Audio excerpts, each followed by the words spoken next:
वसुदेवसुतं देवं कंसचाणूरमर्दनं देवकी परमानन्दं कृष्णं वन्दे जगद्गुरुम्। आतसी पुष्पसङ्काशं हारनूपुरशोभितं रत्नकङ्कणकेयूरं कृष्णं वन्दे जगद्गुरुम्। कुटिलालकसंयुक्तं पूर्णचन्द्रनिभाननं विलसत्कुण्डलधरं कृष्णं वन्दे जगद्गुरुम्। मन्दारगन्धसंयुक्तं चारुहासं चतुर्भुजं बहिरपिञ्छावचूडाङ्गं कृष्णं वन्दे जगद्गुरुम्। उत्फुल्लपद्मपत्राक्षं नीलजीमूतसन्निभं यादवानां शिरोरत्नं कृष्णं वन्दे जगद्गुरुम्। रुक्मिणीकेलिसंयुक्तं पीताम्बरसुशोभितम् अवाप्ततुलसीगन्धं कृष्णं वन्दे जगद्गुरुम्। गोपिकानां कुचद्वन्द्व कुङ्कुमाङ्कितवक्षसं श्रीनिकेतं महेश्वासं कृष्णं वन्दे जगद्गुरुम्। श्रीवत्साङ्कं महोरसकं वनमालाविराजितं शङ्खचक्रधरं देवं कृष्णं वन्दे जगद्गुरुम्। कृष्णाष्टकमिदं पुण्यं प्रातरुत्थाय यः पठेत् कोटिजन्म कृतं पापं स्मरणेन विनश्यति। वसुदेवसुतं देवं कंसचाणूरमर्दनं देवकी परमानन्दं कृष्णं वन्दे जगद्गुरुम्। ॐ श्री परमात्मने नमः। अथ श्रीमद्भगवद्गीता महात्म्यम्। गीताशास्त्रमिदं पुण्यं यः पठेत प्रयतः पुमान् विप्रो पदमवाप्नोति भयशोकादिवर्जितः।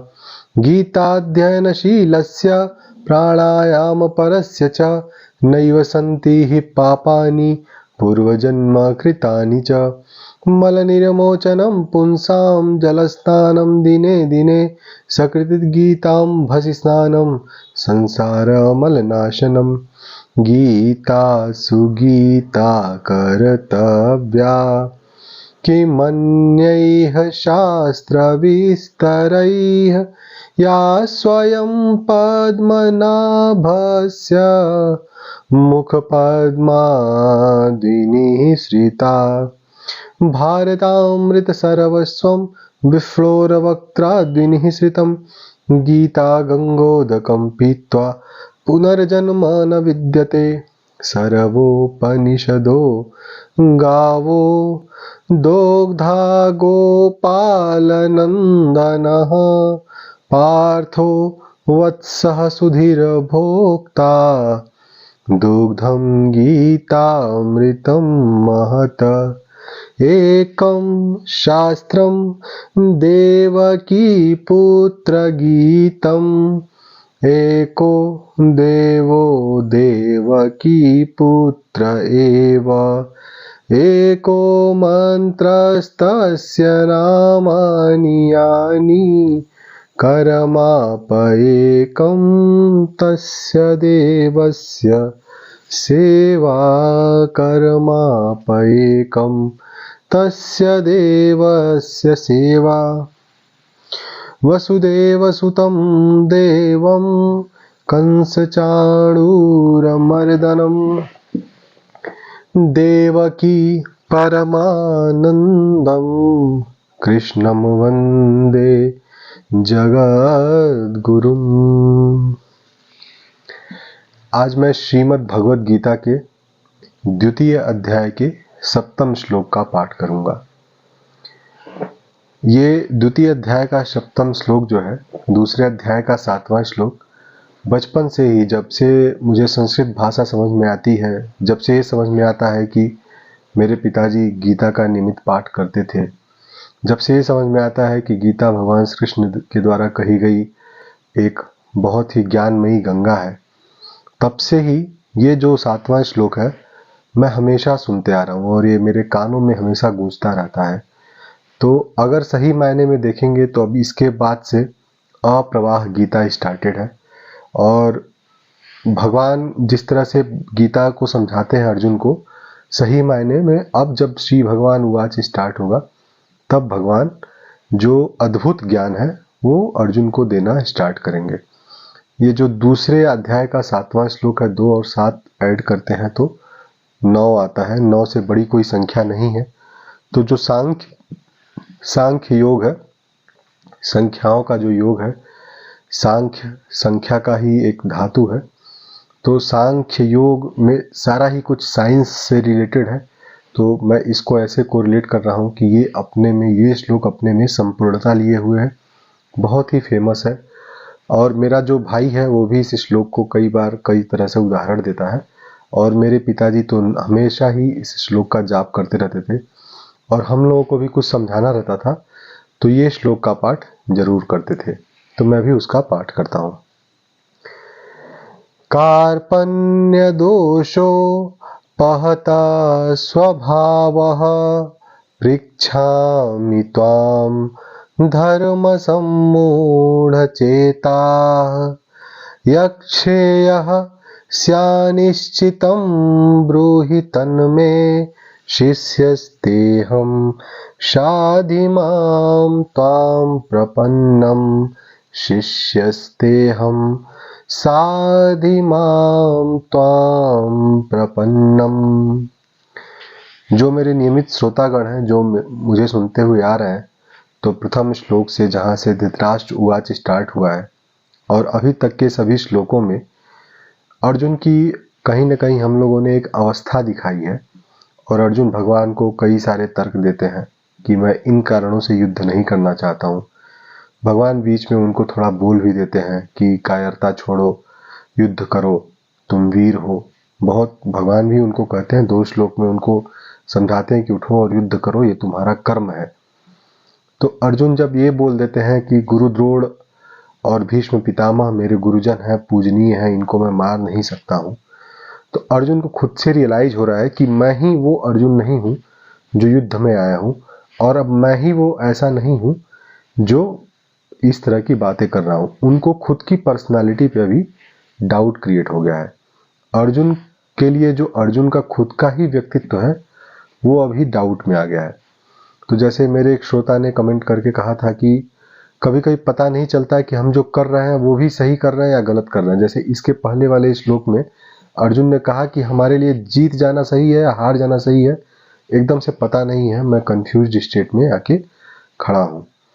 तो अर्जुन यहाँ पे क्या कहते हैं, जो कहते हैं कार्पण्य दोषों, कार्पण्य दोषों की मैं इस चीज को रियलाइज करता हूँ। अब जो भगवान ने पिछले के 2 श्लोक में बोला है अर्जुन को, अर्जुन ने ये भगवान से कहा कि अब मैं इस चीज को अनुभव कर रहा हूँ कि मेरे अंदर कायरता वाला दोष आ गया है। कार्पण्य दोषों मतलब कायरता का दोष। पहता स्वभाव मतलब कि जैसे मैं डर गया हूँ, मैं चारों तरफ से घिरा हुआ हूँ, आडंबरों से बधा हुआ हूँ। उपहत जिसको हिंदी में हम लोग बोलते हैं, उपहत मतलब कि अपना ही दिमाग पूरा कंफ्यूजन में, क्या कर रहा हूँ, जीवन में क्या हो रहा है, कुछ भी समझ में नहीं आ रहा है। मतलब अर्जुन की उस समय की जो अवस्था थी, अर्जुन मतलब पूरा ब्लैंक होकर खड़े हैं कि क्या हो रहा है जीवन में, कैसा ऐसा हो रहा है। ऐसा तब आदमी को महसूस होता है जब आदमी बहुत सारे आडंबरों से घिर गया हो, बहुत सारी परेशानियों से घिर गया हो, उसका दिमाग ब्लैंक हो गया हो कि मेरे जीवन में चल क्या रहा है, मेरे जीवन में ऐसा क्यों हो रहा है, किसके लिए हो रहा है, मैं कर क्या रहा हूँ, मैं सही कर रहा हूँ क्या, या मैं गलत कर रहा हूँ। इतना परेशान हो जाता है तो उसको बोलते हैं उपहत अवस्था, आदमी का उपहत अवस्था। तो अर्जुन कह रहे हैं कि कार्पण्य दोषो, मेरे अंदर कायरता वाला दोष आ गया है। पहत स्वभाव, मतलब मेरे अंदर उपहत वाला भी स्वभाव आ गया है। तो हे प्रभु, मैं धर्म में मोहित हो चुका हूँ कि धर्म के विषय में मेरा जो चित्त है, मेरी जो अंतरात्मा है, मेरा क्या धर्म है। मुझे पता है कि मैं क्षत्रिय हूँ, मुझे पता है कि मेरा क्षत्रिय धर्म लड़ना है, लेकिन मैं मोह ग्रसित हो गया हूँ।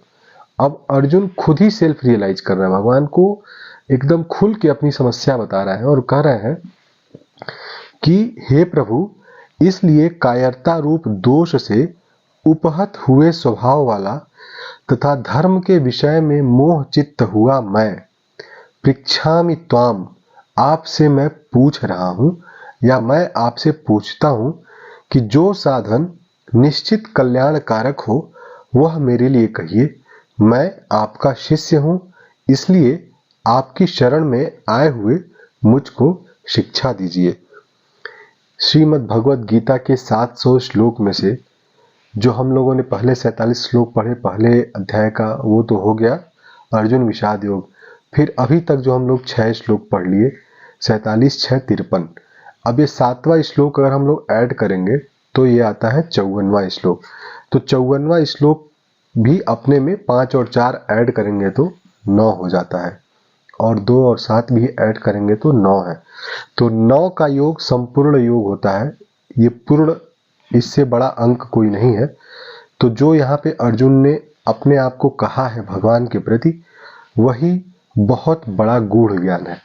जब तक एक आदमी इस अवस्था में नहीं आता है, उसको किसी भी तरीके का ज्ञान नहीं मिलेगा। शायद ही रीजन रहा होगा, यही कारण रहा होगा कि मेरे पिताजी इस श्लोक का बार बार जप करते थे। कहा जाता है कि जब ग्लास भरा हुआ हो तो उसमें अगर आप कुछ भी पानी डालेंगे तो छलक के बाहर आ जाएगा। आपके अंदर अगर कोई चीज जाना है, कोई चीज अंदर में आनी है, तो पहले आपको अपने को खाली करना पड़ेगा।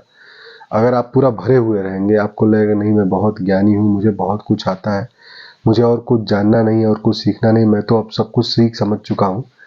तो उस समय अगर आपके पास कोई ज्ञान आना भी चाहेगा ना, तो वो छलक के आपसे गिर जाएगा। तो यहाँ पे अर्जुन ने अपनी अवस्था के बारे में खुद से जान लिया कि मेरी क्या अवस्था है। मैं कायरता की अवस्था में पहुंच चुका हूं। अर्जुन को इसका आभास हो गया। ये भी आभास होगा कि मेरा स्वभाव अभी किस तरह से हो रहा है, कि मैं एकदम परेशान हूँ, कुछ समझ में नहीं आ रहा है कि क्या करना है, लड़ना है नहीं लड़ना है, लड़ने से फायदा है नहीं लड़ने से फायदा है। ऐसी अवस्था आदमी की जिंदगी में बहुत बार आती है, जो पहत स्वभाव कहा गया है। मैं तो बोलूँगा कि मैं ऐसी अवस्था कब एक्सपीरियंस किया हूँ, आप लोगों से शेयर करना चाहूँगा अपना अनुभव, ताकि जो लोग हैं इस चीज़ को कोरिलेट कर पाए। जब मैंने 12th का एग्ज़ाम दिया था, तो 12th का एग्ज़ाम देने के बाद मुझे पता था कि मुझे इंजीनियरिंग करना है। तो उस समय जितना भी मेरा एक्सपोजर लेवल था, जितना भी मैं इंजीनियरिंग के बारे में जान पाया था, समझ पाया था, तो मुझे IITs का नाम बस पता था कि हाँ IIT से इंजीनियरिंग होता है। तो मुझे IITs में एडमिशन लेने के लिए कुछ एक पर्टिकुलर कंपटीशन देना है, उसको पास करना है, और वहाँ पे पास करने से मुझे IIT में एडमिशन मिल जाएगा। तो मैंने तैयारी की 1 साल। तो उसके लिए मेरा निश्चित था कि ये करने के लिए मुझे 1 साल तैयारी करनी है। तो मैंने 1 साल तैयारी की। 1 साल तैयारी करने के बाद मैंने एग्ज़ाम दिया। मेरा एग्ज़ाम खराब हुआ और मेरा सिलेक्शन नहीं हुआ। IIT में जब मेरा सिलेक्शन नहीं हुआ, यूपी टेक में भी बहुत अच्छा रैंक नहीं आया, तो जब मैं फेल्योर वाले पोजीशन पर आया, तो उस समय एकदम से माइंड ब्लैंक था, बहुत सारी चीज़ें सोचता था। तो मैं थोड़ा सा ये कोरिलेट कर पा रहा हूँ कि अर्जुन जिस तरह से युद्ध भूमि में खड़े हैं, तो वो जितनी चीजें सोच रहे हैं वो सब भगवान को बता दे रहे हैं कि मैं गुरु जी को मारूंगा, अपने गुरुओं को मारूंगा, पितामह को मारूंगा, तो मुझे ऐसा दोष लगेगा, ये लगेगा, वो लगेगा, सारी चीजें वो बता दे रहे हैं। तो अभी उनका स्वभाव कैसा हो जा रहा है, वो हो जा रहा है बहत्तर स्वभाव, बहुत सारी चीजें सोचकर वो परेशान हो जा रहा है।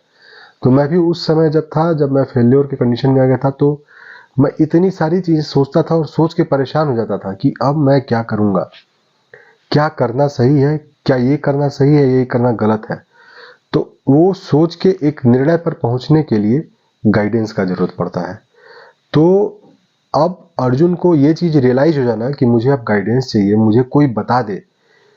आदमी इस अवस्था में पहुंच जाता है कि अब लगता है कि कोई बता दे क्या करना है तो वो मेरे लिए बहुत अच्छा हो जाएगा। तो यहाँ पे बहुत ही गूढ़ चीज है। अर्जुन भगवान से कहते हैं, अपने आप को सरेंडर कर देते हैं पूरा, कि प्रभु अब मेरा दिमाग काम नहीं कर रहा है, मेरा जो चित्त है वो मोह से ग्रसित हो गया है, और मैं अपने ही धर्म के बारे में अब सोच नहीं पा रहा हूँ कि मुझे करना क्या है। धर्म मतलब करना क्या है, मुझे लड़ाई करना है, नहीं करना है, करना सही है, नहीं करना सही है। तो हे प्रभु, अब मैं आपको, अपने आप को आपके हवाले कर देता हूँ, आपको अपना गुरु मान लेता हूँ, और शिष्यस्तेहम, मुझे आप अपना शिष्य मान लीजिए। शिष्यस्तेहम, मैं आपका शिष्य हूँ। मान लीजिए वाली यहाँ पे कोई बात नहीं है, अर्जुन कह ही देते हैं भगवान से कि शिष्यस्तेहम, मैं आपका शिष्य हूँ, इसलिए आपके शरण में आए हुए साधिमाम त्वाम प्रपन्नम, आपकी शरण में आए हुए मुझको शिक्षा दीजिए।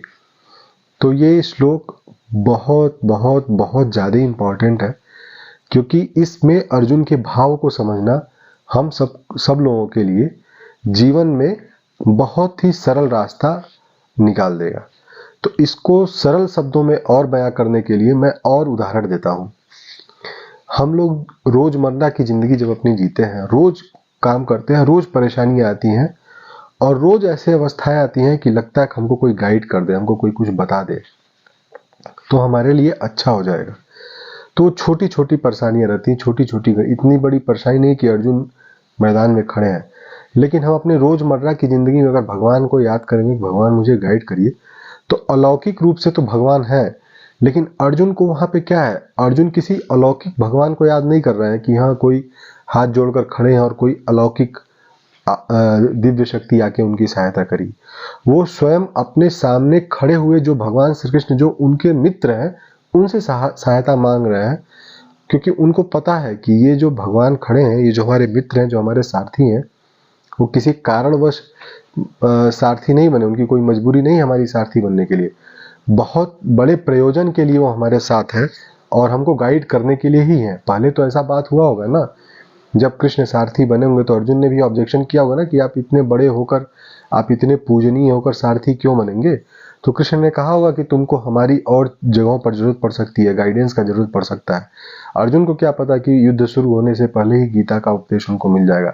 ये सब चीजें तो काल के गर्भ में छुपी हुई थी। अर्जुन को भी नहीं पता था कि उनको इस तरह से मोह का, वो मोह से ग्रसित हो जाएंगे और इस तरह की परेशानी आएंगी। तो इसके लिए जो तुरंत वहां पे सहयोग उनको मिल रहा था, अर्जुन को, वो भगवान श्री कृष्ण से ही मिल रहा था। तो हम लोगों के लिए क्या है, हमको अपने आसपास भगवान श्री कृष्ण खोजना पड़ेगा कि हमको तुरंत सहायता कहाँ से मिल सकती है। जब मैं इस अवस्था में फंसा था कि मुझे अब क्या करना है, क्या नहीं करना है, तो उस समय मेरे लिए मेरे भगवान श्री कृष्ण मेरे पिताजी ही थे। उन्होंने कहा, बेटा जो हुआ सो हुआ। मैं उस समय था कि नहीं, 1 साल और तैयारी करूं क्या, आईआईटी में तो अब चांस नहीं मिलेगा, तो और 1 साल तैयारी करके अच्छी रैंक मिल जाए तो अच्छे कॉलेज में चला जाऊं, ऐसा करूं क्या। तो उस समय जो मेरे पिताजी थे वही मेरे गुरु बने, मेरा पथ प्रदर्शित किया और बोले कि जो मिला है, जैसे मिला है, जहाँ पढ़ना है, अब तुम पढ़ाई स्टार्ट कर दो। ऑलरेडी 1 साल जा चुका है, अब और साल बिता के फायदा नहीं है, अब तुम पढ़ाई स्टार्ट कर दो। तो जब एक काल खंड गुजर जाता है तो रियलाइज होता है कि हाँ, उन्होंने उस समय पे अच्छा सलाह दिया, तो जिंदगी में जो भी हो रहा है अब उस सलाह की बदौलत ही हो रहा है कि उस पर्टिकुलर सजेशन से मेरी जिंदगी आगे बढ़ चुकी है। कहीं पे कुछ गड़बड़ नहीं हुआ, सब कुछ मैंने ठीक से कर लिया, अब जो भी चल रहा है चल ही रहा है। तो ये सब चीजें रियलाइज हो जाती हैं जब हमको छोटी छोटी चीजों का पता चलता है कि कब किस टर्निंग पॉइंट पे कब कहाँ से मुझे कैसे सहायता मिली। तो रोज जब हम ऐसी अवस्था में पहुंचते हैं कि अब हमको क्या करना है, पूरा ब्लैंक हो गया है, समझ में नहीं आ रहा क्या करना है, तो हमको अपने आसपास ही हर जगह पे भगवान विद्यमान है, सबके अंदर भगवान विद्यमान है। हमको जिससे भी लगता है कि हमको इससे हमको कुछ सहायता मिल सकती है, हमको कभी किसी से सहायता मांगने में हिचकिचाना नहीं चाहिए। हमको छोटे बन के रहने में बहुत फायदा है। अगर हम ढूंढते ढूंढते कहीं भगवान को ही किसी के अंदर पालें तो हम तो भी उसमें कोई हर्ज नहीं है। तो हमको जिससे भी लगता है कि जिसको भी गुरु बना के उस समस्या को हम समाधान में ला सकते हैं, तो हमको शिष्य बन जाने में कोई समस्या नहीं होनी चाहिए। तो रोजमर्रा के जीवन में, आजकल के जीवन में हमको ये शिक्षा लेनी चाहिए कि रोज में जो समस्याएं आती हैं, हम लोग समस्याओं से दिन प्रतिदिन हर रोज लड़ते हैं। हर रोज उन समस्याओं से लड़के एक दिन खत्म करते हैं गुड नोट पे या बैड नोट पे, फिर अगले दिन की शुरुआत करते हैं। तो हमको हमेशा भगवान से यही प्रार्थना करनी चाहिए, उस अलौकिक शक्ति से ये प्रार्थना करनी चाहिए कि हे प्रभु, मेरे अंदर हमेशा शिष्य वाला भाव बना रहे। शिष्य वाला भाव बना रहने का मतलब कि आई एम ए डिसिप्लिन, मैं एक चेला हूँ, मैं विद्यार्थी हूँ, मुझे कुछ उतना आता नहीं है। कोई अगल बगल का आदमी मुझे कुछ सिखा दे, मैं कुछ जान जाऊँ तो मेरे लिए अच्छा रहेगा, और मुझे अच्छे रास्ते पर चलने के लिए बता दे। तो अलौकिक शक्तियाँ तो सहायता करेंगी ही, अलौकिक शक्तियाँ हमेशा हैं, परमात्मा हमेशा सहायता करेंगे ही।